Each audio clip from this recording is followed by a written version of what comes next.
அதற்கு பிறகு பரிசேயரும் மறைநூல் அறிஞரும் எருசலேமிலிருந்து இயேசுவிடம் வந்து, உம் சீடர் மூதாதையரின் மரபை மீறுவதேன்? உணவு அருந்தும் முன் அவர்கள் தங்கள் கைகளை கழுவுவதில்லையே என்றனர். மேலும் இயேசு மக்கள் கூட்டத்தை தம்மிடம் வரவழைத்து அவர்களை நோக்கி, நான் சொல்வதை கேட்டு புரிந்து கொள்ளுங்கள்.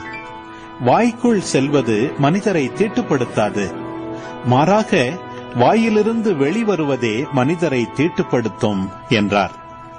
பின்பு சீடர் அவரை அணுகி, பரிசேயர் உம் வார்த்தையை கேட்டு மனவேதனை அடைந்தனர் என்பது உமக்கு தெரியுமா என்றனர். இயேசு மறுமொழியாக, என் விண்ணக தந்தை நடாத எந்த நாற்றும் வேரோடு பிடுங்கப்படும். அவர்களை விட்டுவிடுங்கள். அவர்கள் குருட்டு வழிகாட்டிகள்.